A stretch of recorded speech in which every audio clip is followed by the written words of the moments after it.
When you start a film, you never set out with the intention of doing the work to garner recognition at a higher level than just the beautiful craft that you've tried to put into the film. But in the case of Lord of the Rings, of course, it has a legacy well and beyond just the process of making film. I think as we got into the first year, it all dawned on us quite rapidly. I thought it was going to take a lot longer, things were going to be moving a little bit slower, it was a lot bigger than we first anticipated. There's no doubt that when we started these 3 films, Tanya and myself included, were fairly green at what we were attempting to do. It's a great tribute to Peter and New Line that they entrusted in us the level of confidence, but it required a huge amount of learning. We'd never made armies of soldiers, we'd never produced hundreds if not thousands of weapons, designing creatures and making prosthetics in mass numbers. But of course, all of it is relative to the group that you gather around you. These guys just went, beyond the pale in terms of really delivering a high level of artistry to Pete, as well as a high level of enthusiasm and love for the project. Everything was designed down to the very most minutest of details. I mean, belt buckles and arrowheads and, you name it. It's one of the real delights of working with Peter as a director is that he will take you creatively places you could never bring yourself to risk going.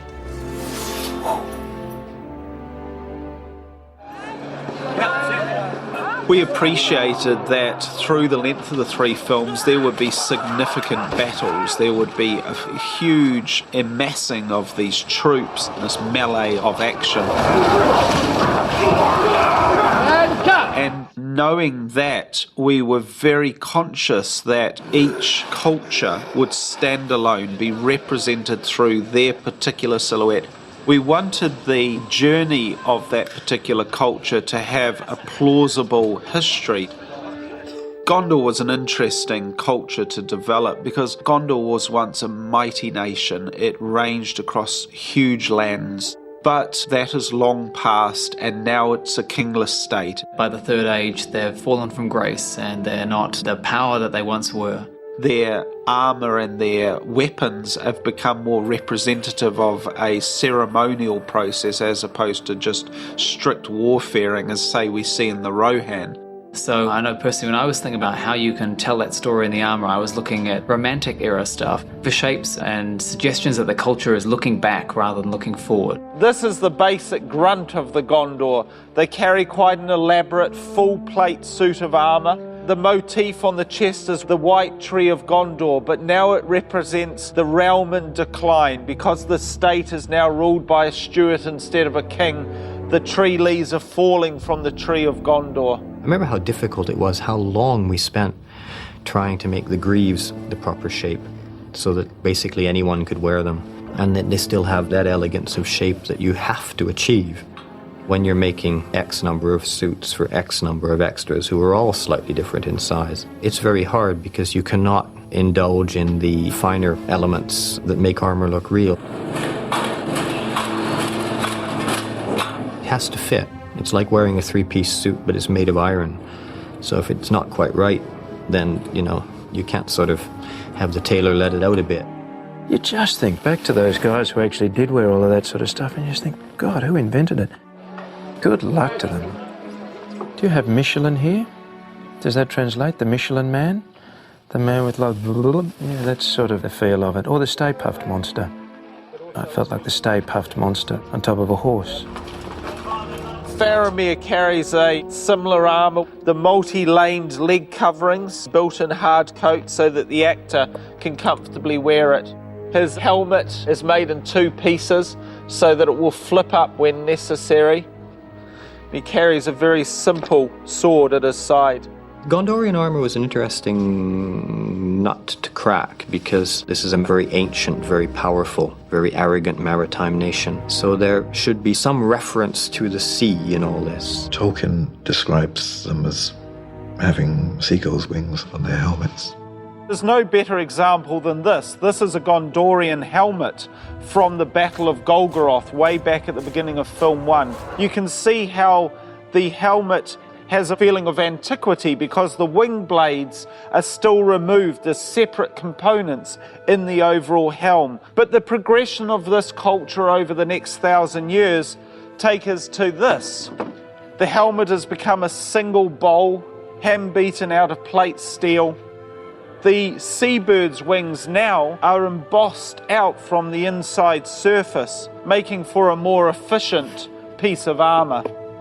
Now, going to the total extreme is the court of the fountain guard. They carry these large seabird wing motif up the side of their helmet, very much the crest of their position. Oh, they're sort of a remnant left over from when the kings ruled Gondor. They don't answer to the steward, and they protect the courtyard and the white tree. Aren't those winged helmets such an annoying idea? I mean, it's one of the few things, I think, in Middle-earth that is kind of at odds with this overall absolutely beautiful aesthetic. We were trying to figure out ways to do it and make it work and make it look ancient and beautiful and graceful, but we couldn't quite nail it. It's a little bit tricky because you immediately think of Vikings. You shouldn't even be thinking of Vikings because Vikings never had wings on their helmets. That would have been heartbreaking to see all these Gondorians hopping about in Thor helmets, wouldn't it, with 2 silly wings nailed to the sides of their heads. That would have been awful. So it was trying to come up with a more formal way of giving these helmets wings. Ellen did this beautiful drawing where the feathers were sticking out ridiculously on the side of the head, and yet it worked and it looked great, so fantastic, and it looked real somehow. I particularly like these helmets. They're as crazy as our own culture's created the ceremony that's so tied in with war. And then you've got the Citadel Guard, which is the level in the army that Pippin joins. These are the guys that actually always stay inside the city and fight within the city walls defending it. This is Pippin's scabbard and utility belt. The concept being the outside wall of Minas Tirith, the 7 levels of the great city, the court of the kings, and the penetrating rock that makes up the bow that creates the city of Minas Tirith. Then we come to the helmet. Not my favourite. Sorry, people of Weta. The initial rendering of Billy's helmet was hilarious because it was the Gondorian helmet with the silver kind of nipple at the top, but then it had black feathers on either side. Completely out like that. And I honestly thought I was on some sort of candid camera. The helmet was like this big. It looked like, like something that Cher might wear to the Academy Awards. But there was another helmet. And even Ian didn't like it because when he's holding on to the front of his horse, he's got this helmet up to about here. This pointed helmet. Get out. Down to the lower levels, quick! Double up, man! So, you'll notice in the movie, I ripped that helmet off quite a lot. Because it's truthful for the scene. Pete likes armor, and I remember that for the Black Gate, he wanted me to be all armored up for that, and I said, because of the way he's set up as a ranger, and that transition, it wouldn't seem right to suddenly be all like a tank. You know what I mean? It just didn't feel right. Roseanne, shooting! And the other thing is, I knew I was going to have to be running around on the ground and fighting people and stuff, and I said, it's much better, and it's more in keeping with Aragorn's style to go helmetless and no gloves. We did talk about a heavy armour, for the Black Gates, but it just doesn't fit who Aragorn is in the films. It was quite heated for a little while there about which way to go. What was wanted was a look for him to say, I'm not the king yet, but I'm stepping up to lead this army, and I really have cast off the last remnants of who I was. The reconciliation of that was to go to a leather coat that had the Tree of Gondor embroidered on it. Once again, like Faramir, we incorporated the White Tree of Gondor, but in this instance it was embroidered, and this was added a little extra difficulty to it. But for the coronation, it had to be something special. Peter really wanted Viggo to be in armour, so the final scene was where we brought back the armour for the coronation. The armour I'm wearing is the armour of my forefathers. Old armour that I think you see in the prologue. We used as much of Elendil's armour as we possibly could. The idea that this armour had been rescued from the battlefield, and in the same way that the Royal Guard have maintained their vigil protecting the tree, somewhere resting in state is the trappings of the royal family. Quite elaborate, but quite ceremonial, carrying the stars of Gondor, the bird's wings, the carefully engraved motifs, once again all originally made out of plate steel. I think there was a certain maturity in the way the design team worked, and I thought the variety of designs that were done for the Gondorian armour was very effective. I thought it was enchanting in a number of ways. A very beautiful suit of armour to look at. It's got lovely lines and, you know, a lot of work went into designing that particular style.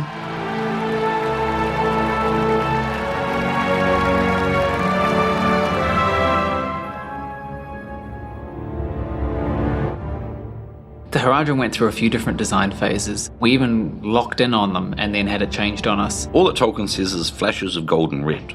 Flash of golden red as they trample past, and we know they're from the south, which is hotter. So I went, oh, golden red, cool. Everything else is kind of monochromatic blacks and greys and browns.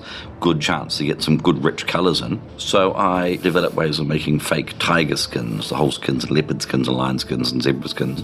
And started collecting feathers to be dyed. And Philippa Boynes, the writer, came down and went, hang on, you can't make them look African. That would just be rude. Yet another race of bad guys, you know, with dark skin. We didn't want to draw too heavily from any one particular culture, for obvious reasons. This is Middle-earth, and also you don't want to insult anybody. These are bad guys after all. So I did some more research and thought, okay, the only races that I can pull on are a small island called Kiribati, who are so small that I don't think I'm insulting them to plagiarise the way they make their armour, which is they weave all their armour out of wicker. And then I added that to the Aztecs, who have no metal technology, but they have massive amounts of gold and turquoise. And to that I've added ivory because, let's face it, they've got giant elephants. So what we ended up with the Haradrim was a culture that I think is far more unique and far less recognisable. These wicker-made suits of armour, reinforced with shaped bamboo, elements of the Aztec culture being woven into it through semi-precious stones, selective pieces of gold plating. We also gave them animal fetishes. Like they bring the power of the beast onto themselves by adorning themselves in beast tokens. Their technology is very much one from fighting from the back of a large creature, as say the way that real elephants are used in our world. They mostly use spears and bows, bows that are built out of long antlers, very strong poundage on the bows to fire short little bamboo arrows from these bamboo quivers down into the enemy. So once again, the gold motif with little tiny Aztec illustrations of characters in battle running around the bottom of them. Also, you see some Haradrim who are driving the elephants, and we thought we'd have a bit of fun with these guys. So we went to town with them with body painting, scarification, tattooing. The joy of something like this is that you actually invent this whole scenario of how they make their stuff. You know, you don't just go, oh, they're Harad, there you go. The way to make them special and fantastic is to actually come up with an entire culture to back up any questions about them.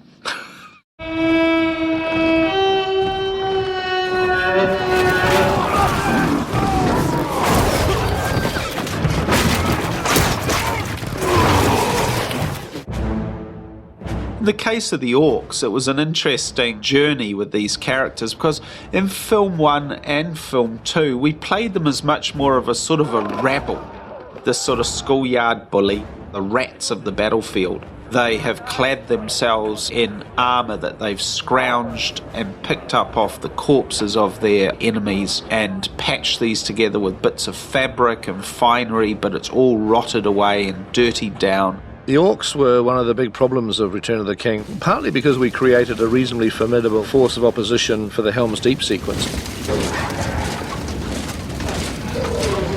And the Uruk-hai, by their nature, were much tougher and stronger and more brutal, and they worked quite well. And the very first cut that we ever saw of Return of the King, it was one of the weakest things in the movie with the orcs. I just think that ape-like thing looks just... I just don't like the look of it. It looks just a little... It looks a little like people are trying too hard to look like apes. They'd unfortunately been trained, the extras and stunt people have been trained to walk in this bow-legged monkey walk.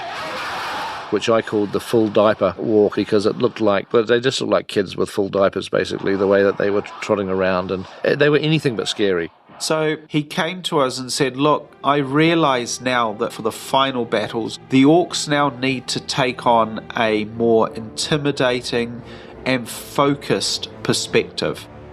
In fact, we even need characters within the armies of the orcs that become the antagonists that I can focus on and separate out from the masses. The brief on the new orcs was kind of uber orcs. These were actually Sauron's orcs. It was really the idea of they're not a new breed, they're not Uruk-hai, but they are the best orcs. And they've lived and been trained in Mordor as an army. So we went back to the drawing board, and basically what we did is we had literally hundreds and hundreds of photos and drawings of all of the orc makeups that we did, and he wanted to see them all. So what we did is we got them all, stuck them on this huge, huge board, and we put numbers by them all. And you could just go and go, oh, I'll have a bit of that, and a bit of that, and that's really cool, and that's not physically possible, so...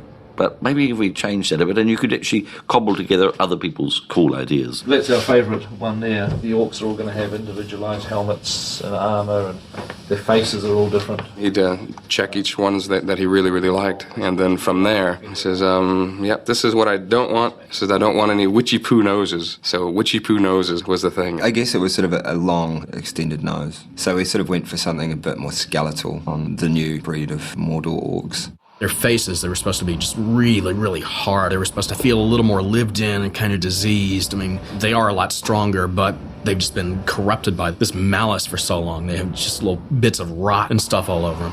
Their new looks, we also gave them an upgrade with armor, armor design as well. So the guys at the workshop designed all this new, really kind of cool armor. So the whole idea was plate steel, but it's all the curves have been sharpened and filed, so they're all like shears and secateurs, and if you get near to this armour, it'll be enough to lose fingers. Orcs were like a box of chocolates. You don't know what you got until you open one. I think it helped to actually make them into a more credible and fearsome fighting force. Another big failing with the orcs was that they had no commander. We had Sauron in his tower and we had the Witch King, but we had nobody on the battlefield sort of telling the orcs what to do. And so we created a character who was only referenced by name once or twice in the book, and that's the character of Gothmog, played by Lawrence McCaury. First question was, what is a Gothmog? What is it? Oh, no one's told you yet? Oh, no. He's actually an orc. I want an orc. In the first movie, I played an Uruk-hai. They stand tall. Orcs were the little ones. I mean, how am I going to play an orc when I'm 6'4"? We picked Lawrence because he had played Lurtz in the Fellowship of the Ring, and he'd done such a great job about projecting all this energy and aggression through this thick rubber prosthetics that he had to wear. That we couldn't think of anybody better. We thought, well, the great thing with prosthetics is you can design a completely different face and still stick it on the same guy, and you're never going to recognise him. Bill Hunt beautifully sculpted Gothmog. I put just a spot of rot on the side of his nose, in addition to some of the callous stuff that we were doing on some of the others. And I was afraid that the rot was going to be a bit much. I looked at that and I thought, God, we should use this, but go way, way beyond this. In fact, we should do a John Merrick. He basically says, a bit more like the Elephant Man. It's like, what? So like take it in, a bit more in here, and he grabs like a big chunk of plastic and he starts packing it on. It's like, okay. We always like to think these days that we can preempt Pete's excesses to a certain degree, but sure enough, when Pete comes in for his design meetings, he's there with the big chunks of plasticine and mushing it on and pushing it around and with a heat gun and squashing it. He goes off to a meeting with Richard just after that, and like 10 minutes later, I'd take an entire block of plasticine and just crumpled up into balls and just packed it onto the side of this thing. It's like, okay, I want to get to a point where he's going to say, all right, that's too far, now pull it back. And next time he saw it, he said, yeah, that's great. So, okay, well, we'll put texture over the top and call it done. You get an early morning call, and you're still tired from, waking up so early, and then you sort of like fall asleep like that. He'd sleep in the chair, and he'd have hours of makeup done. He always seemed to be suffering from lack of sleep because he had to arrive on set at 4 a.m. and then sit inside all this latex. I've got this great photo of him sound asleep in a wheelbarrow, all hanging over the edges of this wheelbarrow off, tucked in behind a shed. And when it was time for him to do his thing, we'd either wake him up or drag him out of the breakfast tent or wherever he'd wandered off to. Stand here, Lawrence. Where? Just down there. That way? Yeah, which way? And send him off, and you wouldn't undress him again until the end of the day. That's right. He's fantastic. He looks really great. In the film, he comes riding in on his ward. Just looks like a John Wayne kind of character. Comes riding in on his horse. He's just turned out to be a really cool character, and he's featured in the film quite a bit. What of the wizard? I will break him. Another decision we made was to redesign the Witch King, which when I say redesign the Witch King was really his helmet. John Howe was a big influence on the original helmet design. I did a lot of drawings and sculptures based off the helmets you see in his paintings, which are this very tall bucket, sort of round helmets with the crown of spikes on the top. But was just looked a little bit too similar to Sauron. Even people who had worked on the films who hadn't read the book, when they saw footage, thought, does Sauron show up at the battle, doesn't he? You fool. No man can kill me. Die now. I think at the end of the day, it was too removed from the Black Riders we'd seen in film 1. What we came to realise was that in some way we needed to pay design homage back to the wraiths on the horses. So Warren Mahi threw his great sensibilities into it. I remember Pete saying that he wanted to have a big tall spike that got bigger and bigger and bigger. And the original designs had small spikes around the outside that got bigger as well. And he wanted the whole face to feel quite long and, in a sense, resemble the Black Riders. He wanted you to think that underneath that helmet was the hood as well. You take out eyes. Start the first move, but obviously don't swing it, and we'll just cut it. I like the spikes. The spikes somehow evoke the crown of thorns. I don't know quite what that means, but it kind of he has this ring of spikes, and he just I think the helmet design is really cool actually, and I'm glad that we did it. And it gives him his own specific character and personality. In addition to the helmet, we redesigned his mace. We had made a mace for the Witch King. And I looked at the first one that they built and I just said, it's okay, but we need to make it bigger. Okay, so we made it bigger. And Pete came back and said, no, I need it bigger again. So we made it bigger. And everybody's going, oh my God, this thing's getting huge. It's totally impractical now. You need a big wrist. Well, it went from impractical to ridiculous. I mean, this thing was huge. And I'm like, hey guys, I'm embarrassed to take this on set. I'm going to get laughed off set. This is so ridiculously large. Oh, Andrew. Yeah. And so I sort of hid it under my jacket as I walked through all the armour techs onto set so I didn't get a ribbing. And I went up to Pete and I said, look, Pete, this is what we've come up with for the Witch King. Pete gets it. He's flaying it like this. He gets one swing, and then the handle catches in his lapel, and the momentum.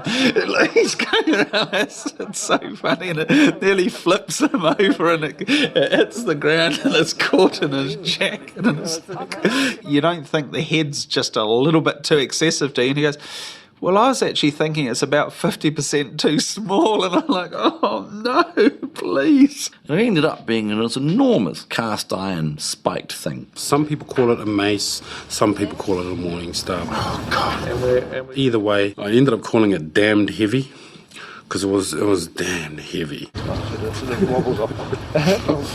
But it ended up being so large that you actually couldn't pick it up. Right. And so I'm laying on my back in the scene, and I'm lifting it up into camera shot for him. Once again, faith in Pete. When you finally see it in the movie, it is ludicrously large, but it works because it's ludicrously large. I mean, you see that thing, and you see the look on Eowyn's face when she sees it. She's terrified. I don't think it jars anyone out of the moment. I don't think it stops people to think, God, that's a little daft. I think they just accept it as a piece of Peter Jackson's storytelling.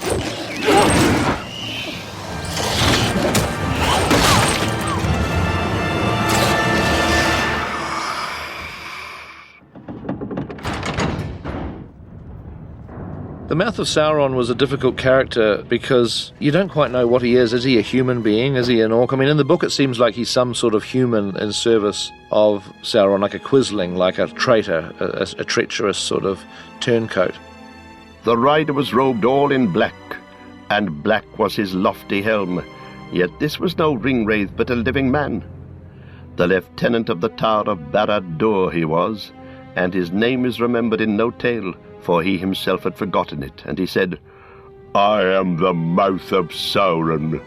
Richard's guys at Weta designed an interesting idea for a helmet, which was a helmet that didn't really have eyes or eye holes. Fantastic design by Warren. It's kind of half warrior, half priest, quite disturbing.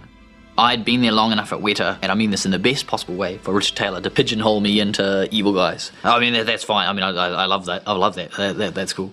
So we talked a lot about the fact of, is he just an envoy for Sauron? Is he like a diplomat? Or is there some type of feed which is directly Sauron speaking? It was actually Ben Whitten who said, oh, well, what if he's actually blind? And so that's how the helmet was brought about. You know, we totally covered up his eyes. Now, that's not talked about in the book. There's no mention of whether his eyes are covered or not, but yet I think it's really cool. I mean, when I saw it, I thought, oh yeah, why not? That's a really nice idea. And then this evil mouth, the idea that every time he spoke, his language was so evil that it would crack the lips or the skin of his face. Mike Asquith sculpted this appliance, and this appliance was just a very, very subtle gelatin appliance that had all these splits in the makeup. We actually tried to do it in such a way that the splits would actually open, and as he articulated, the splits would open and close. We knew they were going to do it a little bit, but we didn't realize it was going to be that much. And it was just like, it was pretty creepy and pretty gross. When Pete told us who he had cast for the Mouth of Sauron, we were really buzzed because we really enjoyed Bruce Spencer's character out in Mad Max, the gyrocopter pilot, this nutty guy. And so we did this makeup on Bruce, and I remember Bruce saying, he says, oh, what did I ever do to Peter? I said, you're not going to see anything of me in this. And all you saw was just this little mouth with these dentures going, what did I ever do to Peter? I've never been so submerged in costume, makeup and masks, etc. as I have been in this. I've got a cold sore that's obviously gone wrong. I haven't been taking my antibiotics. He had a hell of a time because we were shooting at Ruapehu and his horse was misbehaving and he was blind. I mean, he couldn't really see anything. My masters, Sauron the Great, bid thee welcome. We said, well, you're going to have to ride the horse up and stop it on this mark on the ground. And he couldn't see the mark and he was totally blind. I think these days, to be a fully fledged actor, you've got to learn to ride. And I never really thought much about the Mouth of Sauron again for years because we were working on the other movies, and then we got the footage out and we started cutting it together, and I kind of thought that people would be disappointed by it. My masters, Sauron the Great, bid thee welcome. And I somehow thought that, the prosthetics look fine and the design is fine, but surely there must be something else we can do to make this character a bit more kind of memorable. Pete decided that he just... he wanted something a little bit different looking. He just wanted to make him look a bit more scarier. I then experimented with the idea of taking the mouth, which is obviously horizontal, and just simply cutting it out of the image and turning it sideways so it becomes a vertical mouth. Like it's there and it's sort of talking. And I thought that would be interesting. I was just trying to think of something that would make him unique and memorable. And so they did a test for me of the vertical mouth. My masters, Sauron the Great. Some of the tests looked really weird and just really creepy. But again, it was going to take quite a lot of time. Pete decided, no, let's not do that. Let's just keep what we had. But basically what Weta Digital did is that they kept our original makeup, but they enlarged it by about 200%, I think it was. My master, Sauron the Great, bids thee welcome. And it's really weird. I mean, I was really pleased with the way that the effect worked because it gives you this uneasy sense that something's weird. I like it. It's one of those slightly subtle but sort of disturbing effects.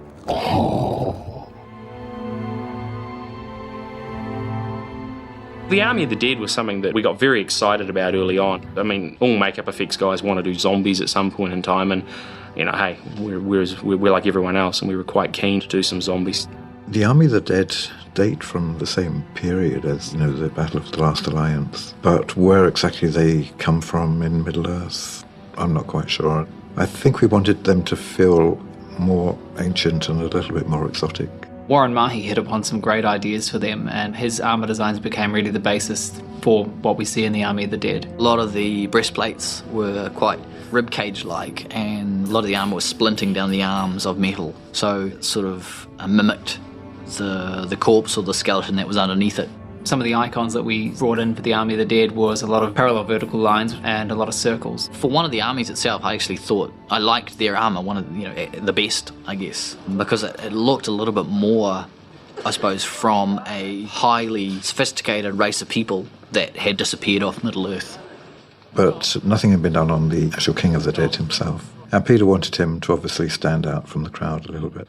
We came up with this idea that we would have the King of the Dead filmed in prosthetics, where he would look a little bit rotten. You'd still see his nose and his skin and his lips and everything else. And we would morph between that and a digital version of him, which was much more skull-like. It was his sort of underskull and some sort of sinew and things. There would be a very elegant transition from the actor and the prosthetics to this underlying decrepit skull underneath that would have to be all CG and animated and tracked to the actual actor. And then the compositor was blending backwards and forwards between what we called the stage 1 and the stage 2. Stage 1 being the green screen element, and the stage 2 being this digital skull with skin. Depending on his emotions, we base it on his mood.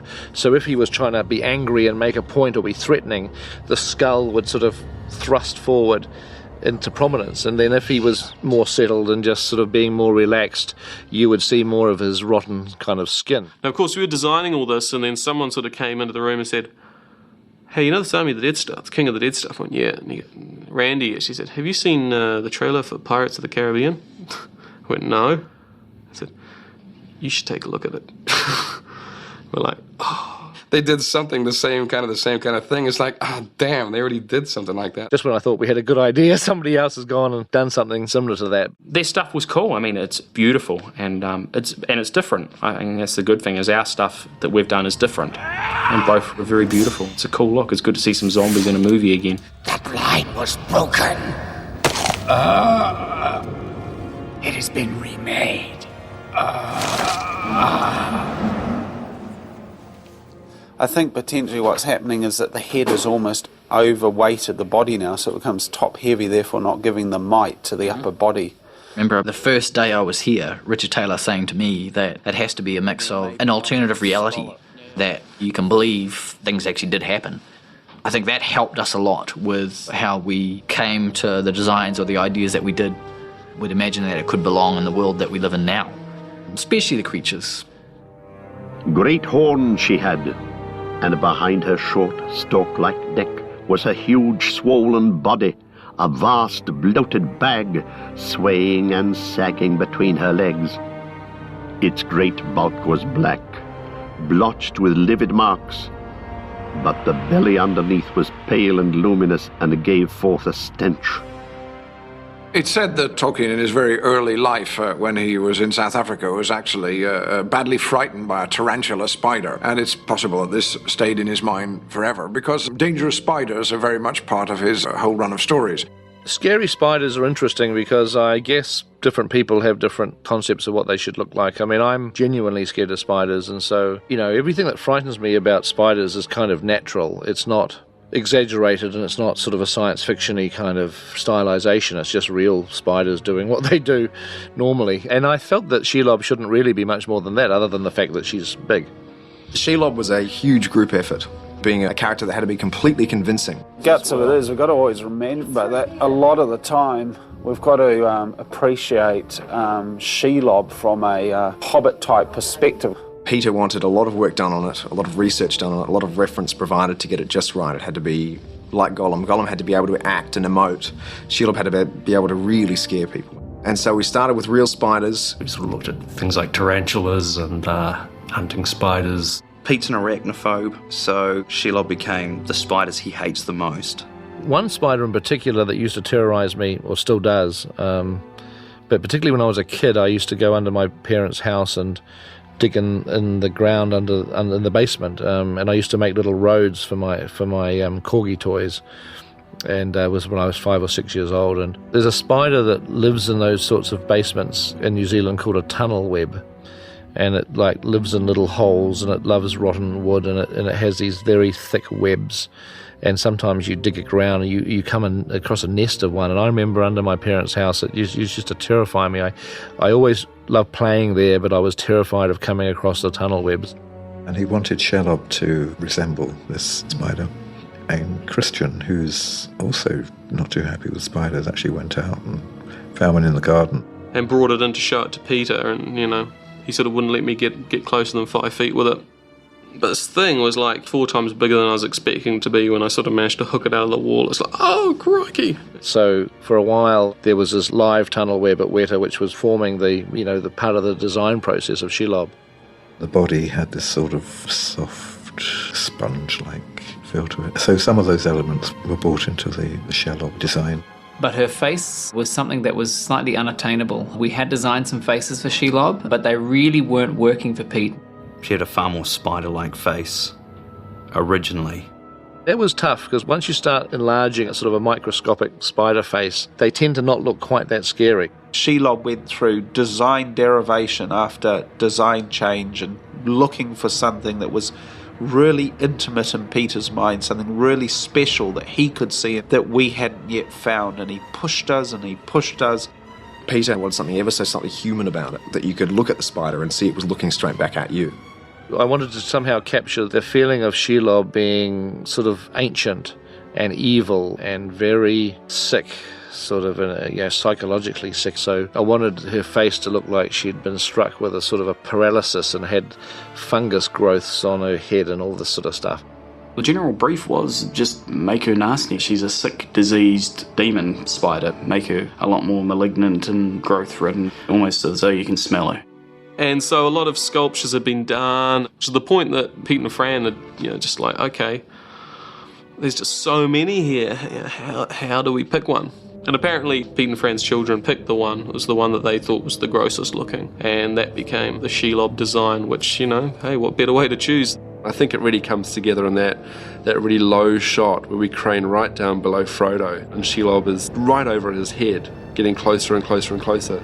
Everything that I hate about spiders, I really wanted to get into that Shelob scene. It was actually a very personal scene for me and a lot of fun.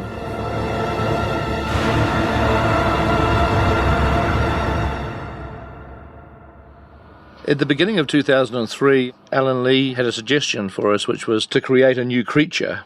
It occurred to me that we really only have one new creature in the Return of the King, and that's Shelob. And Tolkien had mentioned that his siege engines and machines of war were dragged across the Pelennor Fields by great beasts. Grond they named it, in memory of the hammer of the underworld of old. Great beasts drew it, orcs surrounded it, and behind walked mountain trolls to wield it. And we don't know what these great beasts are, and Tolkien never gave us any more detail. So there was an opening there. There was an excuse to actually introduce one of these characters. So I did a drawing in the sketchbook, which I quite liked, and showed to Peter.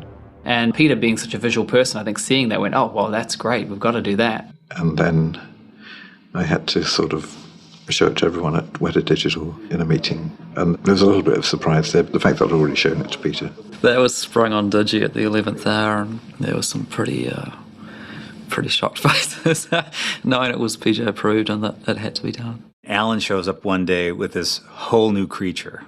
I mean, it's like, yeah, it looks really cool, Alan, but we don't have any time to do any of this anymore. And we were like, oh my God, here's a whole another creature this late in the day. He said, well, you got to have the great beast, again, being a true Tolkienite. And he has a way of sort of telling you, it's like, okay, all right, it's partly, I don't want to fight anymore about any of this. It's like, whatever, pile up high enough, put it on the top. So the idea of making the great beasts was something that was put into everybody's mind at the beginning of the year, and Richard Taylor and his team worked with Alan on designing what this creature might look like. Interestingly enough, when Jamie Bestwark came to actually sculpting the maquette for it so that Weta Digital could scan it and animate the creature, he used a lot of prehistoric reference, and there is actually a creature that bears a striking resemblance to the great beast that did actually exist. A large mammal known as brontops, which worked out quite well because it was almost proportionately the same, right down to the beginnings of what could have been a horn on the front of the head. It's great working off Alan's design because it was so anatomically correct. It's always a joy to work from because it's incredibly accurate. Then that was scanned, and it didn't take too long really to put that into effect and get the creature working. It's a nice little treat, really. It just comes out of nowhere and there it is and it's gone again. The great beasts. We always wondered what they looked like and now we know.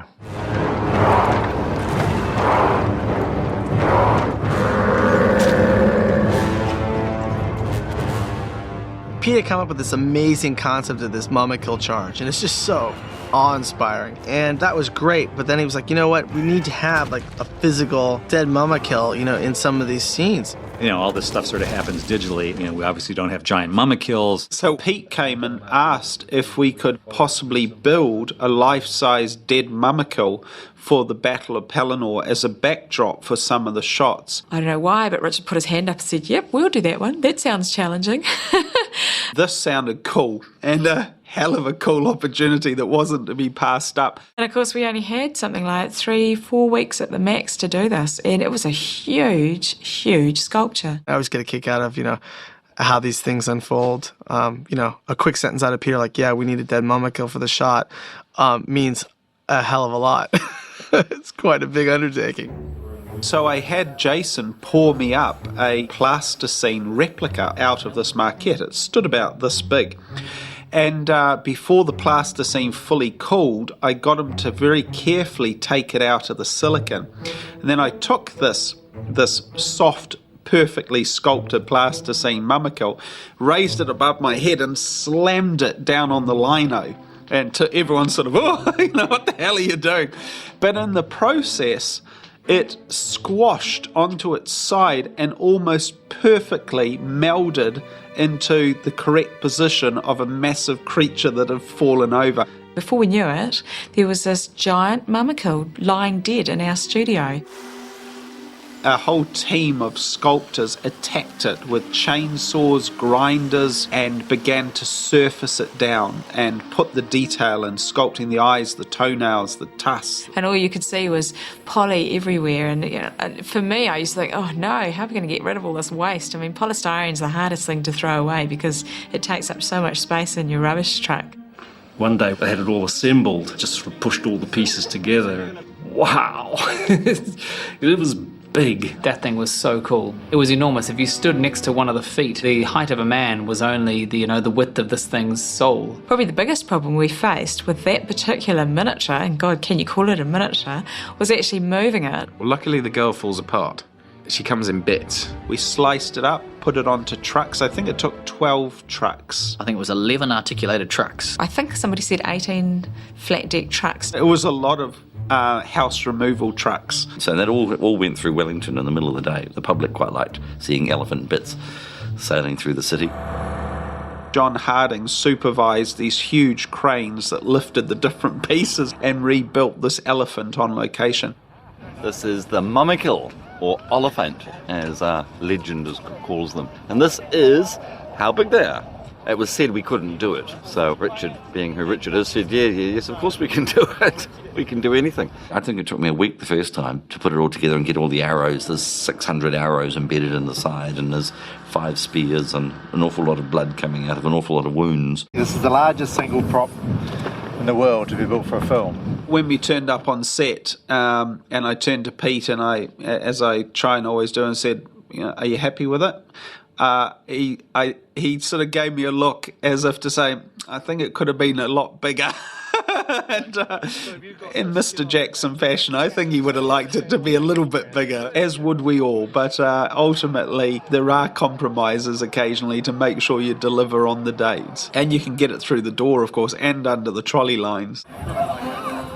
As they finished their filming on the location, Weta Workshop and Weta Digital collaborated and we threw a huge picnic. All the families came, so the kids were all running around and climbing up on top of it.